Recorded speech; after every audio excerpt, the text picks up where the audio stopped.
Los saluda su amigo Arturo Renteral a través del www.radioinpo.com.mx. Esto es Radio Info del Instituto Mexicano de Psico-Oncología. Este espacio se llama Psicoterapia Transpersonal, un paradigma nuevo en tu vida, con el tema herencias familiares, con la maestra Ana María Rico Cárdenas y por supuesto con el doctor Marco Antonio Polescor. Muy buena tarde tengan todos ustedes, mucho éxito, adelante. Hola, ¿qué tal? Buenas tardes. Pues yo otra vez muy alegre de estar aquí nuevamente con ustedes, muy alegre de compartir la mesa con el doctor Marco Antonio Polescor. Doctor, ¿cómo está el día de hoy? Muy bien, maestra Ana María Rico. Buenas tardes, amigos, amigas. Nuevamente nos encontramos en este espacio para compartir algunos aspectos relacionados con la psicoterapia transpersonal. Y como lo hemos venido haciendo desde semanas anteriores, tocando el tema de la familia en relación con las herencias familiares. Así que le voy a pedir, maestra, que nos comparta de alguna manera qué es lo que hemos venido haciendo. Bueno, en el programa anterior estuvimos viendo algo referente a que todas las familias, o casi en todas las familias, existen los secretos. Esos secretos pueden convertirse en fosas, pueden convertirse en criptas e inclusive pueden llegar a ser fantasmas. Estábamos hablando todo lo relacionado a los distintos modos en que las familias pueden guardar los secretos por lealtad familiar y para de alguna manera proteger al mismo sistema. Quedamos que hoy íbamos a hablar de que en qué familias se dan con mayor frecuencia este tipo de secretos. Muy bien. Bueno, lo primero es dejar en claro que no todas las herencias familiares son tóxicas, como el caso de los secretos.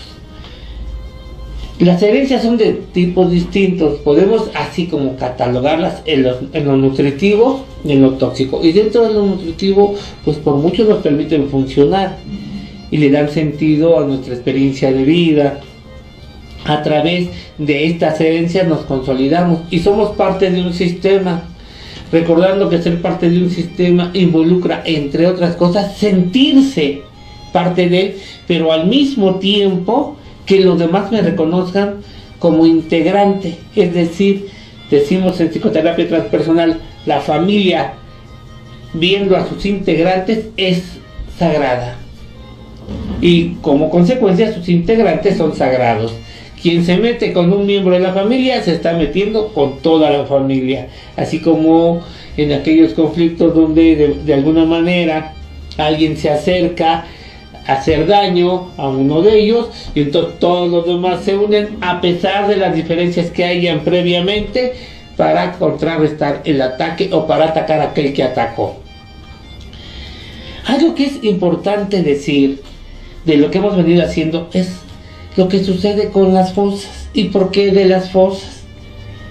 Y quiero recuperar la experiencia de lo que hemos hablado en otros programas con respecto al dolor y a la vergüenza que producen determinados actos o acontecimientos que se producen en el seno de la familia.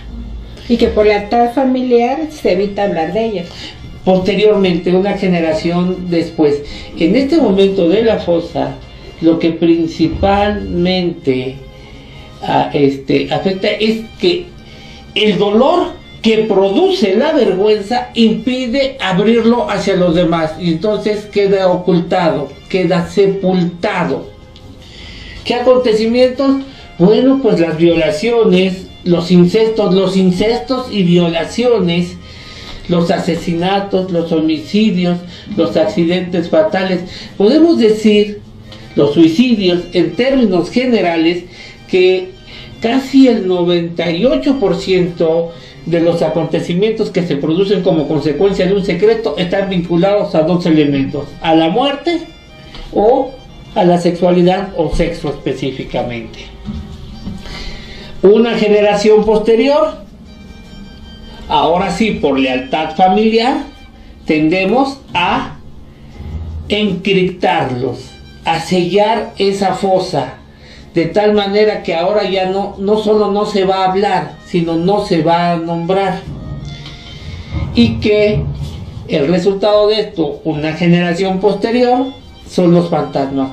Pero no nos referimos a los fantasmas tradicionales y sobre todo hoy en día que está de moda cazafantasmas, Nuestra Ana María, sino más bien nos estamos refiriendo a las manifestaciones psicosomáticas que los hijos de aquellos que vivieron las experiencias del secreto en primera instancia presentan a través del cuerpo, es decir, como manifestaciones psicosomáticas, y que dentro de esas manifestaciones psicosomáticas, cuando se acude al médico, al especialista, él comenta, no hay una explicación fisiológica y por lo tanto esto debe de ser psicológico. Claro, debemos de dejar bien claro que no toda manifestación psicosomática tiene que ver con fantasmas.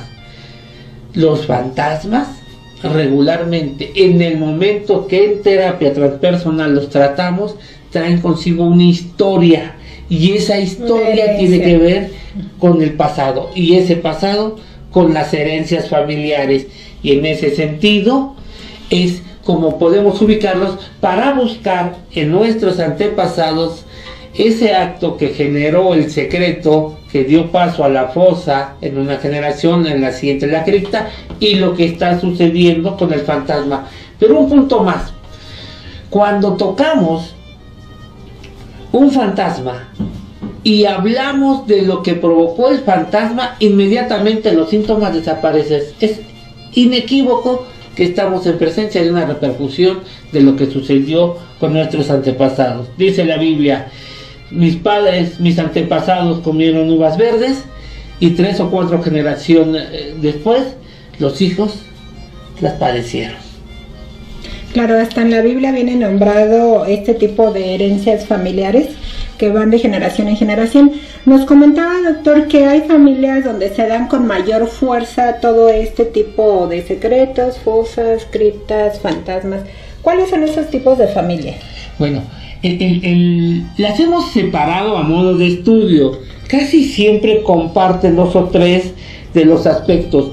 Y lo primero es las familias rígidas. ¿Qué entendemos por una familia rígida? Son aquellas familias que regularmente uno de los 2 miembros principales manda y todos los demás obedecen, donde las cosas solo tienen una forma de ser, no hay medias tintas, no hay tonalidades. Aquí lo que yo digo y lo que yo digo se hace, y se hace como yo digo que se tiene que hacer.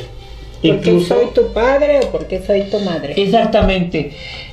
De tal manera que no hay forma de mediar ninguno de los aspectos o de las relaciones que se están estableciendo. Regularmente las familias rígidas comparten elementos de otro tipo de familias que le llamamos las familias sufridas. Y las familias sufridas son aquellas que su experiencia de vida y sus relaciones interpersonales están dadas por el dolor. Si existe, está justificado. Si no existe, tenemos que buscarlo para poderlo justificar. Son esas familias en las cuales en mucho tiempo, sobre todo en mi generación, vivimos. Esas familias que provenimos de los síndromes de Pepe el Toro, de aquellas películas que usted recordará cuando era niña, de nosotros los pobres, ustedes los ricos, y el torito, y que a pesar de todo y con todas las circunstancias y pasan cosas malas, pero nos recuperamos y volvemos a salir.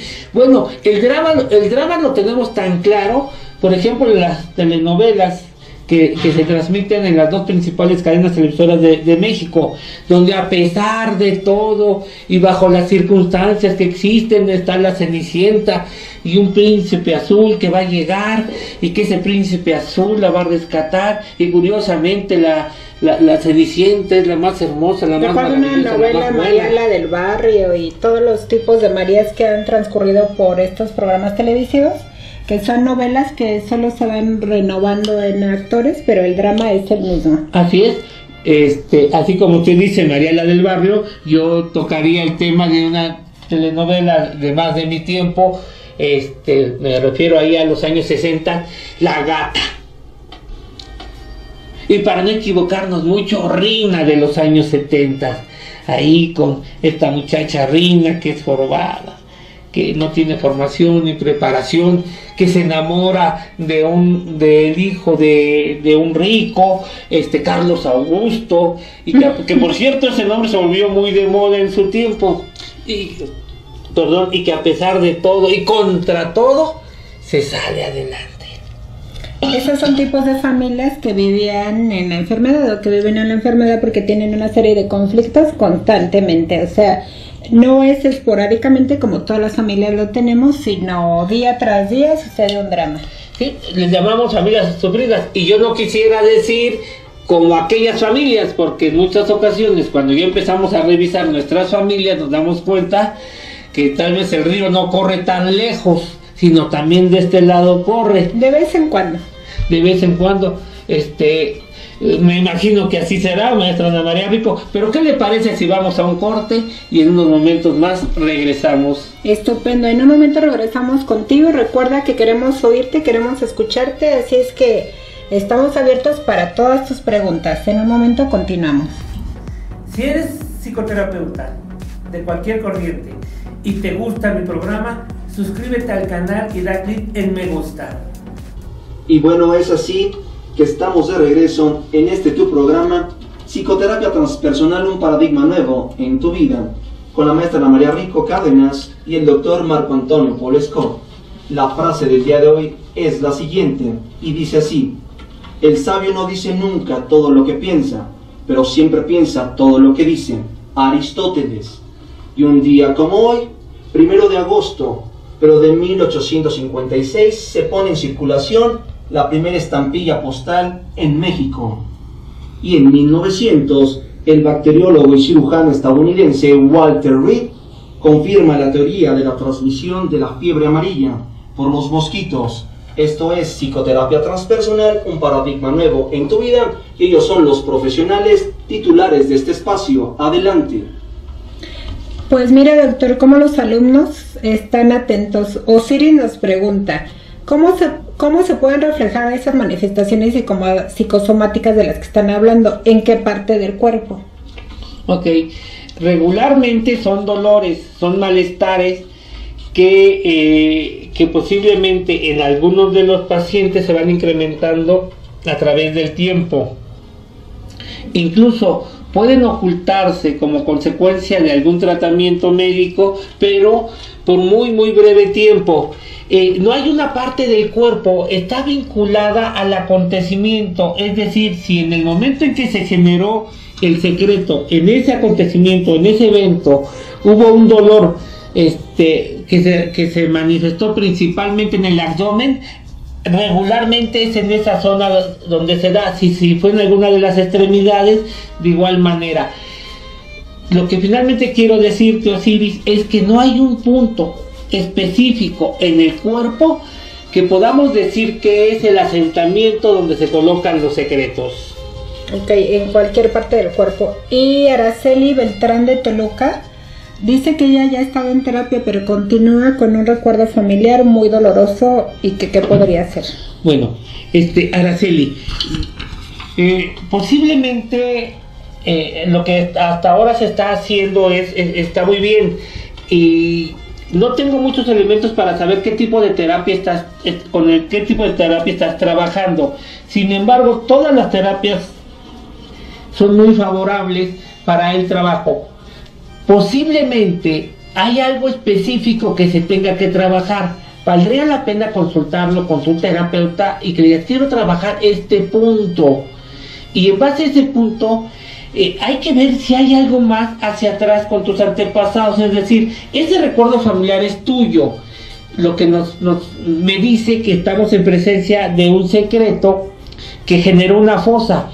Pero lo que no sé es si esa fosa está ligada con otra fosa con tus padres, y a su vez con otra fosa con los padres de tus padres, de tal manera que tenemos una transmisión de secretos que no se ha encriptado, sino que ha ido pasando de fosa en fosa, y entonces tú tocas la última fosa de la que tú tienes memoria, pero esta última fosa está alimentada por las dos anteriores.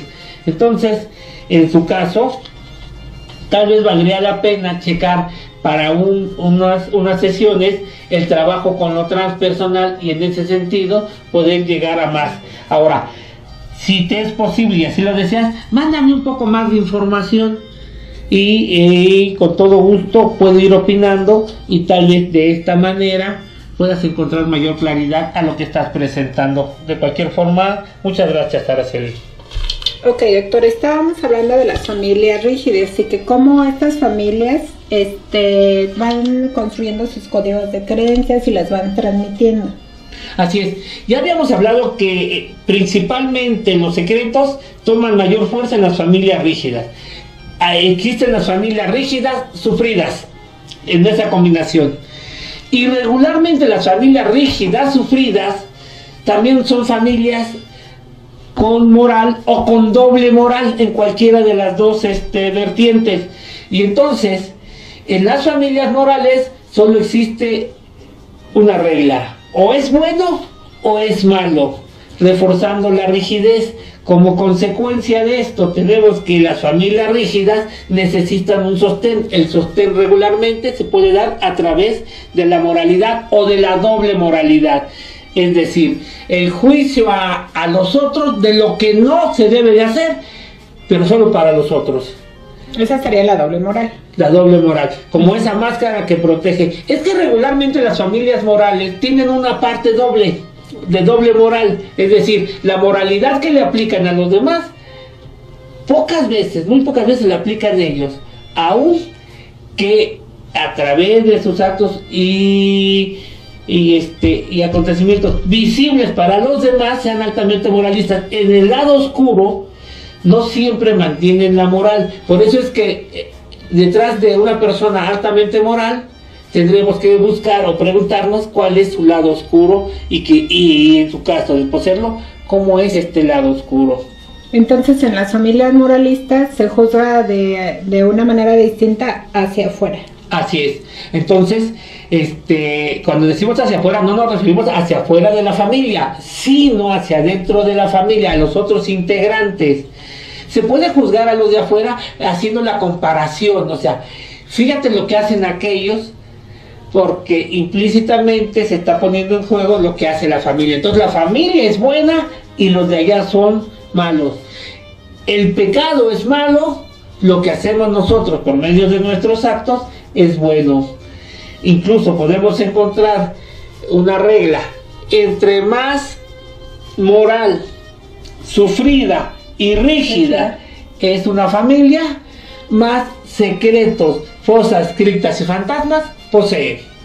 Igualmente porque no se permite la comunicación, o la comunicación está totalmente cortada. Así es. No son ámbitos donde la comunicación se pueda llevar a cabo de manera fluida, sobre todo porque dentro de las herencias familiares en este sentido hay alguien que domina, y el que domina no permite que los demás expresen, pero además los demás no se permiten expresar porque en ese sentido irían en contra de lo que han aprendido dentro de sus herencias familiares. Ok, ¿qué más podremos agregar a este tipo de familias donde se da? ¿Hay algún término más que nos...? Claro, incluso podemos decir que es así como complemento. Las familias rígidas. Que son sufridas, que son moralistas, y una forma excelente de proyectar la moralidad es la religión, cualquiera de ellas. Y entonces cuando tenemos rígidas, sufridas, moralistas y religiosas, tenemos todavía mayor posibilidad de tener en esa familia secretos, fosas, criptas, fantasmas. Tanto que la religión por sí misma, cualquiera, genera las condiciones necesarias para que se den las otras tres, es decir, para que se busque la moral, para que la familia sea sufrida, sobre todo recordando que el reino de los cielos, según me han contado, pertenece a aquellos que en este plano son misericordiosos. Ya lo dijo en una metáfora el Señor, que es más fácil que un camello entre por el ojo de una aguja que un rico entre al reino de los cielos, según escuché en alguna ocasión. Y que, por cierto, usted me había comentado para un paciente. A ver, recuérdeme esa experiencia, por favor. Sí, un paciente comentaba mucho esto porque él de alguna manera tenía un negocio, pero se sentía muy culpable en que le generaba muchos ingresos y entonces decía, no voy a poder llegar al cielo por esta frase que acaba usted de mencionar, porque lo creía así totalmente, de que si él tenía dinero y si él tenía riqueza acumulada, no iba a poder llegar al cielo, y era porque pues muy seguramente provenía de un tipo de estado de familia que estamos diciendo que la religión lo orillaba a tomar este tipo de pensamiento. Así es. Yo, de estos casos hay muchísimos dentro del proceso, de los procesos psicoterapéuticos, de aquellas personas que cuando llegan a terapia, en el discurso que tienen, está plagado de cuestiones religioso-moralistas y que refuerzan el sentido del sufrimiento y que buscar que tengan cambios permanentes durante el primer tiempo del proceso es bastante desalentador, pero que eso nos obliga a trabajar con mayor ahínco y poderle mostrar al paciente qué es lo que quiere. Yo muchas veces pongo la metáfora de la mesa recién servida para efectos de mis pacientes y de sus familias, es decir, una mesa llena de manjares. Entonces, yo les imagino, amigos, le pido, maestra, que por un momento se imagine que en esta mesa tenemos unos chilaquiles con harto queso y crema, tenemos un pavito, una pierna, un pozole, el pozole, tenemos agüitas de sabores, tenemos las bebidas alcohólicas y que aquellas que alimentan el alma y la nutren, tenemos todo. Y que el paciente ve la mesa, incluso por allá tenemos unos totopos. Entonces el paciente decide qué agarra de la mesa, con qué se quiere alimentar. Están los fritos, los churumais, están las ensaladas, las frutas, los postres. ¿Con qué te quieres alimentar el día de hoy? ¿Qué es lo que quieres agarrar? Y muchas veces en esta metáfora les digo, porque tal vez estás acostumbrado a agarrar lo que siempre has agarrado, y tal vez siempre lo has agarrado porque es lo mismo que han venido agarrando tus antepasados, y tú solo sabes agarrar aquello que te enseñaron que puedes agarrar, a pesar de que en la mesa haya platillos exquisitos. Claro, pero también en base a todas sus enseñanzas, todo esto, lo que nos hace decidir es lo que tenemos en el inconsciente, que es todo lo que estamos aprendiendo, de dónde se generó todo lo que tenemos en el inconsciente. Doctor, ha mencionado otro tipo de familias en algunas otras pláticas, como las familias descalificadoras. Así es. En las familias descalificadoras, juntando todos los elementos, porque regularmente se van uniendo y algunos de los elementos tienen más fuerza que otros. La familia descalificadora es aquella familia donde un miembro de la familia, el miembro dominante, el que ha aportado más herencias familiares, tiende a desconocer las virtudes o desconocer los logros o desconocer o maltratar por los eventos que hacen los demás. Es decir, tiende a agredir sin considerar lo que hayan hecho, porque además es algo que lo que los demás hagan jamás será suficiente a lo que él ha hecho. Recuerdo una paciente que decía que su mamá era así, que hiciera lo que hiciera, su mamá siempre la corregía. Digamos, si estaba haciendo un alimento, le decía, no va así, te faltó esto, bla, bla. Si arreglaba la casa y ella se había pasado todo el día, a lo mejor en el quehacer hogareño, pero le había faltado una orillita, y entonces pasaba la mamá y le decía, mira que hay polvo, en lugar de ver que había pasado 6 horas limpiando. Siempre la mamá buscaba algo para descalificar lo mucho o poco que había hecho esta paciente. Hay una frase que se ocupa regularmente para descalificar. La ocupan mucho las personas pasivo-agresivas, y esa frase dice, sí, pero hiciste bien, sí, pero descalifican todo lo anterior para agregar, pudiste haber hecho más. Esto no lo hiciste. Y así como dices, se pudieron haber hecho de 100 cosas, 99 excelentemente, y por esa única cosa que no se hizo, se descalifica o se desvirtúa todo lo que se hizo excelentemente. Pues todos los eslabones de esta cadena que nos está mencionando, de varios tipos de familias y que se combinan unas a otras, ya está bastante pesada, pero creo que todavía hay unos eslabones que agregarle. Pero ¿qué le parece si, regresando de un pequeño corte, nos dice qué eslabones faltan? Me parece muy bien. Vamos al corte. Deja tus preguntas y aportaciones de la psicoterapia transpersonal en la caja de comentarios. Regresamos recordándoles que tú puedes escucharnos a través del www.radioinpo.com.mx. Recuerda, si tú quieres conocer, informarte un poco más o mucho más de este proyecto, de esta empresa, de este instituto que ya formas parte desde el momento que nos visualizas o que nos escuchas, recuerda ser y formar parte de esto que es la familia INPO, la comunidad INPO. Recuerda marcar al 6393 1100 y ahí tendrás la información, o dependiendo, si gustas, buscar por la internet en diferentes de nuestras plataformas, ya sea que escribas Radio INPO en mayúsculas o minúsculas, tú podrás escucharnos, podrás visualizarnos como tú prefieras. Esto es Psicoterapia Transpersonal, un paradigma nuevo en tu vida. Adelante. Pues bien, doctor, coméntenos de este eslabón que falta. Sí. El eslabón que nos falta son las familias desconfirmadoras. ¿Cómo son estas familias? Estas familias, cuando se suscita un conflicto o una situación para la cual alguno de ellos no está de acuerdo, deja de tomar en cuenta a los demás. Toma más fuerza en aquellos casos en los que la mamá o el papá son los que no están de acuerdo, y entonces le dejan de hablar a los demás. Empiezan a hacer todas sus cosas como si los demás no existieran. O sea, ignorarlos por completo. Ignorarlos por completo. De este caso recuerdo una paciente que en algún momento me comentó que su mamá le había dejado de hablar a una de sus hijas, hermana de esta paciente, incluso por años. En mi misma familia se suscitó que un tío se casa con una mujer que ya había tenido hijos, y una de sus hermanas le dejó de hablar 30 años.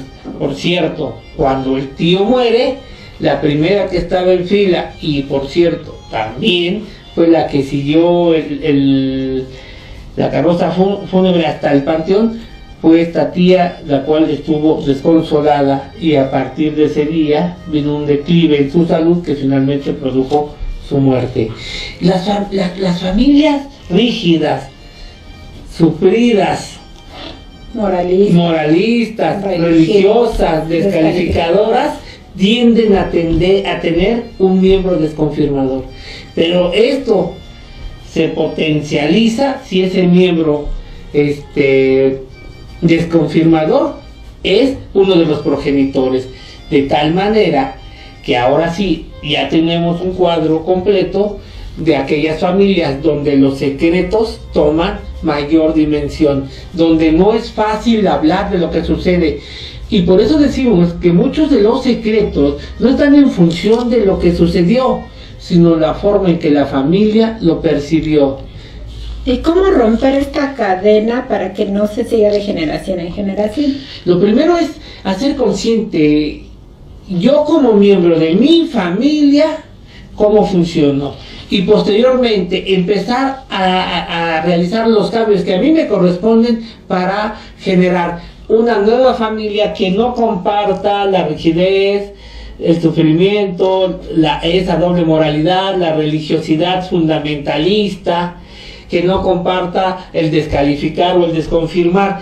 Ser parte consciente, sumar en base a uno de los principios de la familia, y es que cada miembro de la familia es responsable de lo que sucede dentro del sistema, y esta responsabilidad está en función de su rol y de su estatus, al mismo tiempo de la posición que guardan en torno a la línea familiar. Sí, de pronto muchos se escudan en que ellos son así por culpa de los padres, o que tienen un trauma por culpa de los padres, pero bien dice que cada uno de los miembros de un sistema es responsable de lo que le sucede al sistema.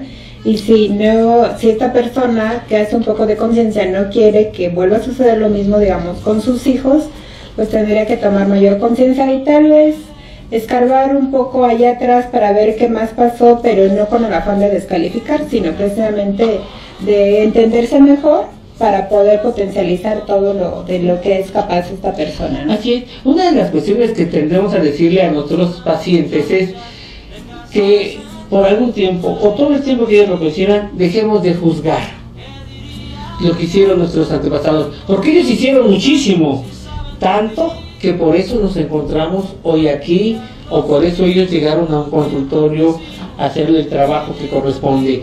O sea, nuestros padres y los padres de nuestros padres no hicieron lo que hicieron porque sean unas personas tóxicas, lo hicieron porque es lo que podían hacer en ese momento.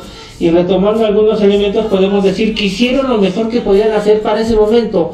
Ahora la responsabilidad está en nuestras manos y es en nosotros a quienes nos corresponde no generar secretos, y en caso de que haya acontecimientos dolorosos y vergonzosos, poderlo platicar sin exagerarlos, que es otra de las cuestiones que sucede con estos tipos de familia. Tienden a superdimensionar lo que sucedió, y como consecuencia, repito, no tiene que ver tanto con lo que sucedió, sino con esa imposibilidad, producto de la forma en que es la familia, de poderlo hablar y poderlo comentar con los demás. Ahora bien, hay que tener mucho cuidado, porque a veces me dicen, entonces tenemos que abrir las fosas, y pareciera que eso es, abrir las fosas es, vamos a contarles a todos lo que sucedió. Eso no es abrir la fosa, eso es actuar de una manera imprudente. Creemos que la mejor forma de abrir una fosa es acompañado, y de alguna manera, si con eso se cuenta con el apoyo de un psicoterapeuta transpersonal, es mucho mejor. Pero no se puede ir al mundo que nos rodea diciéndoles, sucedió esto o aquello, porque tal vez en algunos casos podemos lastimar a personas las cuales fueron afectadas y que de muchas maneras ya quisieron que esto se trascendiera. Entonces, abrir la fosa significa hablar del acontecimiento sin juicios morales, sin acusaciones estériles. Significa ponernos al tanto de lo que sucedió en mi familia, conocer a mis antepasados, porque conociéndolos a ellos, entonces yo seré capaz de conocerme a mí mismo.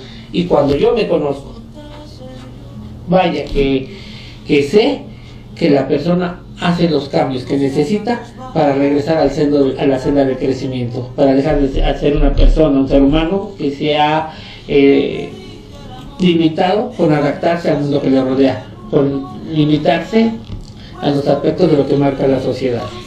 Ahorita que decía que escarbar un poco y si hay algún secreto o algo que nos esté lastimando, no exagerarlo. Recuerdo, esto fue hace unos 15 días, en mi familia hubo un primo que murió de VIH/SIDA, pero hace más o menos como 20 años.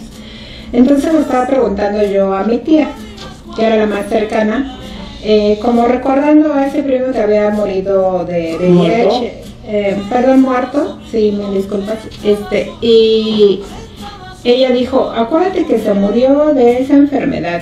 Y entonces yo la confronto y le digo, esa enfermedad que se llama SIDA. Y le dije, tía, ya tenemos mucha información, ya estamos muy grandes, ya tenemos otra edad, ¿por qué no hablarlo como es? Ella primero se desconcertó, pero después empezó a hablar. Si yo hubiera seguido con la forma en que ella lo estaba planteando, pues igual se queda la plática ahí cortada de alguna manera. Pero cuando vio que yo lo estaba tomando como realmente es bueno una enfermedad que hace 20 años no teníamos mucha información, pero ahora ya la tenemos, y por qué no hablarlo directamente, entonces ella cambió inmediatamente su actitud. Voy a permitirme comentarle, porque Araceli nos volvió a contestar y nos dice que ella tiene 2 años en terapia y que a ella ya se le hizo mucho tiempo. ¿Qué podemos seguirle recomendando a Araceli para que comprenda más todo esto de lo que estamos hablando y cómo es que lo puede tratar con su psicoterapeuta? Muy bien, bueno, Araceli, en caso de que sigas en terapia,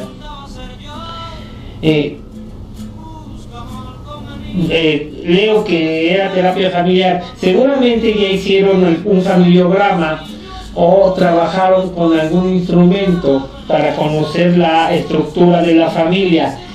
Me gustaría que a ese trabajo que hicieron con ese familiograma o con ese instrumento, donde están los abuelos, posiblemente los bisabuelos, posiblemente tus padres, los hermanos de tus padres, y también está tu familia, tus hermanos y tu descendencia en su caso, les vayas agregando fechas de nacimiento y si ya murieron, la fecha de muerte.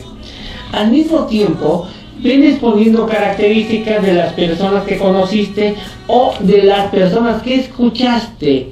¿Qué características poseían? Posteriormente, ya que lo hayas llenado completamente, mi sugerencia es que veas qué características comparten las personas de hoy en referencia con tus padres y después con los padres de tus padres y así sucesivamente hacia atrás o de atrás hacia adelante. ¿Quiénes son similares? A partir de ahí vamos a empezar a ver qué coincidencias podemos encontrar, de tal manera que podamos vincular de manera indirecta qué acontecimientos pudieron dar. Ahora, Araceli, si el asunto es el secreto que tú nos comentaste en tu primera pregunta, tiene que ver contigo, entonces debes de saber que es importante desmistificarlo, y para desmistificarlo hay que colocarlo en su exacta y justa dimensión. No permitir que se hable a través de lo que hemos comentado, de la rigidez, del sufrimiento, de la moralidad, de la religiosidad, de la descalificación o de la desconfirmación, sino que lo pongas, lo plasmes tal y como es, sin ocupar adjetivos, y vamos a encontrar qué significa. Te sugiero lo analices, y lo analices no solamente desde tu postura, sino desde las otras posturas. Es decir, por un momento te coloques en la posición de las otras personas o de la otra persona que estuvo involucrada. Y esto sería lo que te puedo comentar a través de estos micrófonos. Vamos a checarlo. Quiero hacer un pequeño comentario. Teníamos de fondo una canción de Silvio Rodríguez y tiene una frase donde dice: una buena muchacha de casa decente no puede salir. ¿Qué diría la gente el domingo en misa? Si saben de ti, ¿qué dirían los amigos? Los viejos vecinos que viven aquí. ¿Qué dirían las ventanas? Su madre y su hermana. Y muchas otras cosas más. Y también habla del colonialismo español. Entonces también tenemos representada de alguna manera una pequeña parte de lo que estamos hablando en esta canción de Silvio Rodríguez. Decir del maravilloso cantautor cubano, de la nueva trova cubana, que es conocidísimo en toda América Latina. Doctor, ya nos explicó todos los eslabones que de alguna manera hacen esta cadena tan pesada, ya nos explicó cómo podríamos de alguna manera ver en nuestro pasado para mejorar nuestro presente. Pero ¿qué otras cosas influyen para que este tipo de familias, que en este tipo de familias se den todos estos secretos? ¿Hay algo más que influya sobre las familias? Bueno, como característica de la familia creo que ahí hemos abarcado. Sin embargo, algo que podemos completar, es decir, que hay familias que viven en torno a la sociedad, es decir, su vida está dada por los demás. Parte de ello lo acaba de leer dentro de esta canción. Y del otro lado están las familias que viven en torno a ellos mismos, es decir, hacia adentro. Estas familias se vuelven más rígidas, más sufridas, más moralistas, religiosas, descalificadoras, en tanto viven más hacia afuera que hacia ellos mismos. Es decir, en aquellas familias donde la sociedad pesa mucho más, donde lo que diga la sociedad debe de ser tomado en cuenta, donde la frase primordial es ¿qué va a decir la gente? En ellos, por mucho, el secreto o los secretos tienden a tomar más fuerza. Ahora, hemos hablado en muchas ocasiones del secreto, pero la mayoría de las familias, si no es que todas, tenemos secretos. Lo que sucede es que algunos de esos secretos, después de una generación o dos, se pueden platicar y se hablan, sucedió esto, y en muchos otros casos no. Son estas familias donde ya no se habla, donde se generan las cosas, las criptas y los fantasmas. Aquí la clave es ser sensato. No todo dolor psicosomático es un fantasma. Y no todo lo doloroso y vergonzoso dejó de hablarse. Porque cuando la familia empieza a cambiar, cuando la familia se empieza a conocer, entonces a cada miembro de la familia se le coloca en el lugar que le corresponde en base a sus actos. Y como consecuencia se le rompen. El problema del cual nosotros nos estamos centrando es en aquellas familias donde estos secretos siguen manteniéndose después de tantas generaciones. Pero ¿qué le parece si por un momento hacemos una pausa y regresamos? Si eres psicoterapeuta de cualquier corriente y te gusta mi programa, suscríbete al canal y da clic en me gusta. Bueno, y estamos de regreso en este tu programa Psicoterapia Transpersonal, un paradigma nuevo en tu vida. Recordarles que tenemos aquí en el Instituto Mexicano de Psico-Oncología el diplomado en Psicoterapia Transpersonal Integrativa, jueves 4 de agosto. Para mayor información, 63 93 11 00. Regresamos con el doctor, con la maestra, con el doctor, con el conocimiento. Regresamos a este tu espacio. Adelante. Doctor, nos comenta un padre de familia que por obvias razones no vamos a decir el nombre, nos dice que su hija es adoptada, que si sería mejor guardar el secreto o hablar con ella con la verdad. Le da mucho miedo enfrentar esta realidad. Lo primero que le puedo comentar es que nos falta información. Uno de ellos, ¿qué edad tiene su hija? En muchas ocasiones nosotros intentamos guardar los secretos, sin embargo no podemos controlar lo que las otras personas dicen. Y en el caso específico de adopciones no reconocidas, no sabidas, puede presentarse que tarde o temprano se entere, pero por otra vía y bajo circunstancias en las cuales lo que se intenta es lastimar. Entonces, en ese sentido, es muy factible que la reacción sea una reacción de molestia marcadamente inclinada hacia quienes dieron la protección y el cuidado. Estoy hablando en términos generales. Mi recomendación es que si ya tiene edad para conocer, y no tiene que ver tanto con la edad cronológica, sino con la madurez emocional, se busquen los mecanismos para hacerlo. Posiblemente primero una asesoría con un experto, con un especialista. Cualquier psicoterapeuta con formación seria se la puede dar.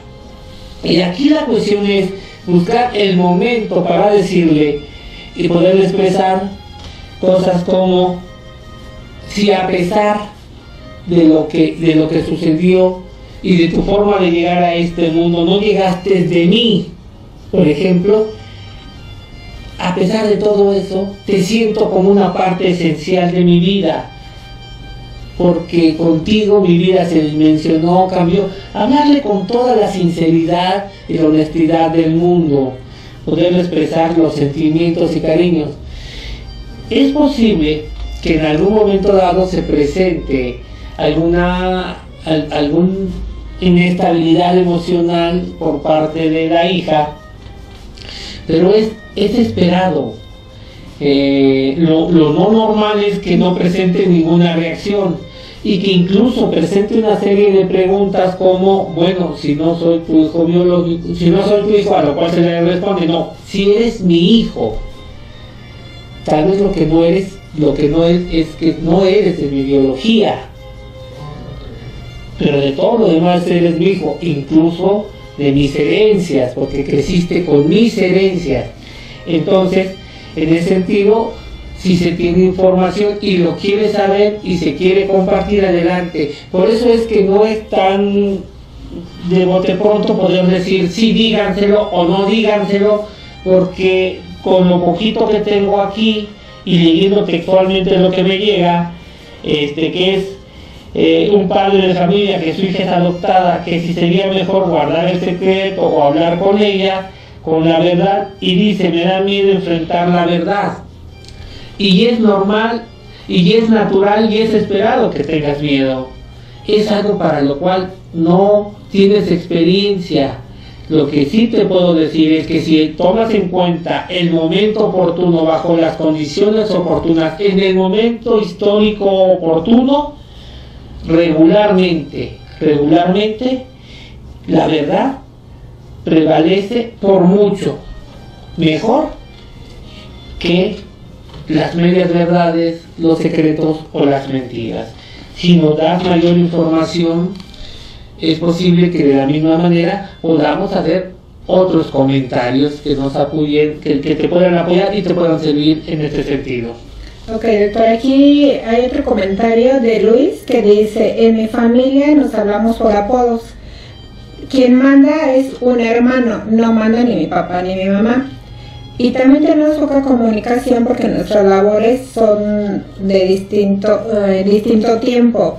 ¿En qué familia encajaríamos? O sea, de las definiciones de familia. No tendríamos muchos elementos. El nombrarse por apodos puede ser una costumbre familiar. En casi todas las familias, o mejor dicho, en muchas familias, los hijos toman sobrenombres. Y esos sobrenombres pueden ser en función de su nombre o del lugar que ocupan en la llegada a casa, así como la chiquis, la más pequeña, aquel que llegó y le vieron cara del abuelo y el abuelo se llama Panchito, pues el Panchito.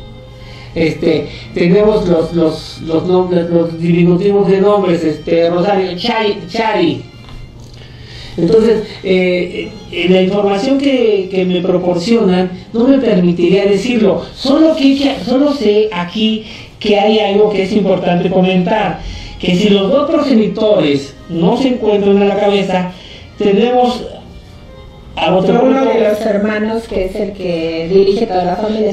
Tendremos que ver qué sucedió, de qué forma se adaptaron para que este hermano subiera en su nivel fraternal al nivel paternal, y qué pasó con los padres. Entonces, regularmente esto se debe a adaptaciones, a formas de funcionar que permitieron que la familia siguiera funcionando. Con más datos pudiésemos decirles de manera más precisa hacia qué característica de familia poseen.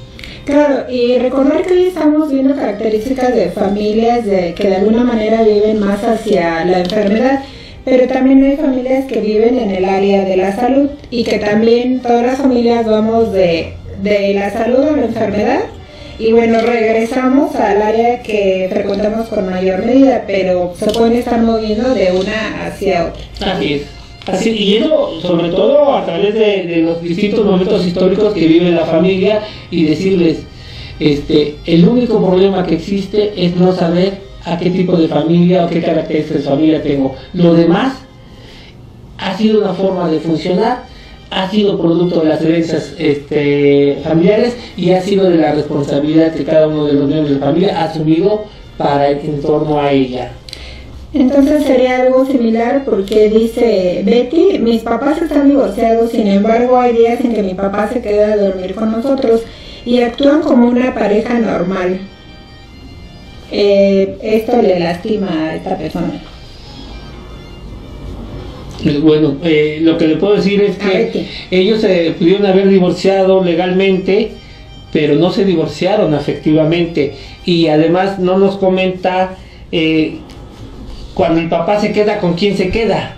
Con la mamá. Se queda con la mamá, pensando que comparten el lecho, que comparten la cama. Reforzaríamos esto: se divorciaron legalmente, pero no se divorciaron afectivamente, y muchas veces le damos mucha fuerza a lo legal, pero creo yo que desde el punto de vista de donde nosotros lo estamos viendo, que es la psicoterapia transpersonal, sería más importante saber la parte afectiva. Pues doctor, ya llegamos casi al final de nuestro programa. Vamos a hacer un breve corte y regresamos para las conclusiones. ¿Qué le parece? Perfecto. Deja tus preguntas y aportaciones de la psicoterapia transpersonal en la caja de comentarios. Y ya estamos de regreso aquí en tu programa Psicoterapia Transpersonal, un paradigma nuevo en tu vida. Adelante. Pues paso unos saludos de Alejandra. Ella es alumna de psicopedagogía y actualmente trabaja en el CETI 7. Gracias, Ale, por estarnos visualizando. Doctor, a manera de conclusión, para todas estas personas que nos están visualizando o nos están oyendo, ¿por qué investigar de qué tipo de familias provenimos?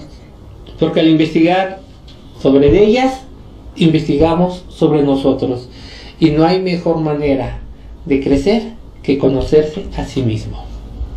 Pues, ¿algo más que quiera agregar? Pues nada, que los invitamos para que la siguiente semana estén con nosotros a un nuevo tema. Seguiremos hablando en torno a la familia desde distintos ángulos, y a partir de ahí esperamos que se comuniquen con nosotros y nos hagan sus comentarios. Pues no me queda más que agradecerte una vez más el estar con nosotros. Recuerda que este programa es para ti y hecho exclusivamente para que también todas las dudas que tengas acerca de la psicoterapia transpersonal las externes con nosotros. Buena tarde, hasta pronto.